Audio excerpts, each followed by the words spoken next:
বাংলাদের দরবার থেকে আগত সকল ভাই বোনদেরকে আমি আন্তরিক ধন্যবাদ জানাচ্ছি এবং এই অলিয়াউলার বাংলাদেশ শাহজালাল শাহপরান শাহ আলী বাগদাদী রহমতুল্লাহ আলাইহির বাংলাদেশ পথি পাগলার বাংলাদেশ।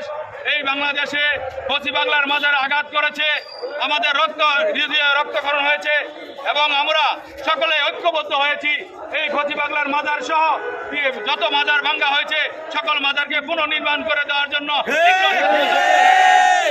এবং মাজার যত ভাঙবে তাদের তীব্র প্রতিবাদ জানাচ্ছি, ঘৃণা জানাচ্ছি সেই জঙ্গিবাদের বিরুদ্ধে, এজিদি মুসলমানের বিরুদ্ধে। এই এজিদি মুসলমান এই আগে নবীর আমলও বিরোধিতা করেছিল এবং নবীর পরও এখন বিরোধিতা করতেছে। আমরা চিনতে পেরেছি নবী অলির দুশ্মন যারা, তারা একমাত্র মাজার ভাঙে এবং নবী অলির দুশ্মনেরা এই মাজার ভাঙার মধ্যে লিপ্ত আছে। আমরা তাদের তীব্র প্রতিবাদ জানাচ্ছি এবং ঘৃণা জানাচ্ছি। ধন্যবাদ। এই জেলা প্রশাসকের কার্যালয়ে দাঁড়াতে হতো না যদি না আমাদের হৃদয়ে রক্তক্ষরণ না হইতো। আমাদের নিজের জীবনের চেয়েও আমরা ওলি আল্লাহদেরকে পছন্দ করি, ভালোবাসি, হৃদয়ে তাদেরকে আমরা জায়গা দিছি।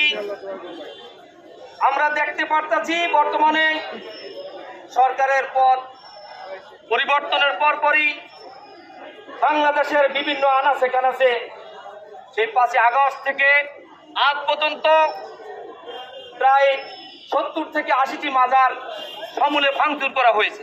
আপনারা সকলে জানেন ওলি আল্লাহ যেখানে আছে তার আশেপাশে মানুষ থাকবে, এটাই স্বাভাবিক। যদি কোনো ভুল ত্রুটি থেকে থাকে সেটা আপনার আমার থাকতে পারে, কিন্তু যেখানে মাজারে যে শো আছে, যে রওজায় শো আছে, তার তো কোনো ভুল থাকতে পারে না। কি করেন আপনারা? যদি শোধরান লাগে, যদি আমাকে কোনো শাস্তি দেওয়া লাগে, অবশ্যই সেটা আমি গ্রহণযোগ্য বা আমি নিতে রাজি, কিন্তু মাজারে যে শো আছে তার মাজার কেন ভাঙতে হবে, এই প্রশ্নটা জাতির বিবেকের কাছে রাখতে চাই। আপনারা সকলেই এক বিন্দু রক্তকণা থাকতেও প্রতিটা মাজারকে সুরক্ষিত রাখতে আমরা সচেষ্ট আছি কিনা বলেন? আমরা চাই বাংলাদেশের আর কোনো মাজার যাতে ভাঙচুর না হয়।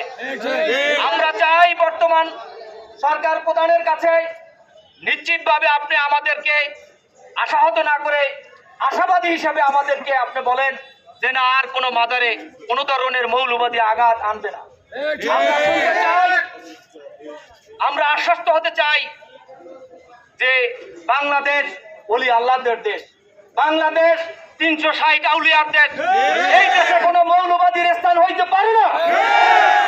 এই দেশে ওলি আল্লাহদের ইসলামের উপর কোনো আঘাত আনতে পারে না। আমরা তাই দৃঢ় প্রত্যয় নিয়ে বলতে চাই, আমরা সাধারণ মানুষ, আমরা নিরীহ মানুষ, আমরা কেউ গায়ে হাত তুলতে রাজি না, আমরা কেউ গায়ে হাত তুলি না।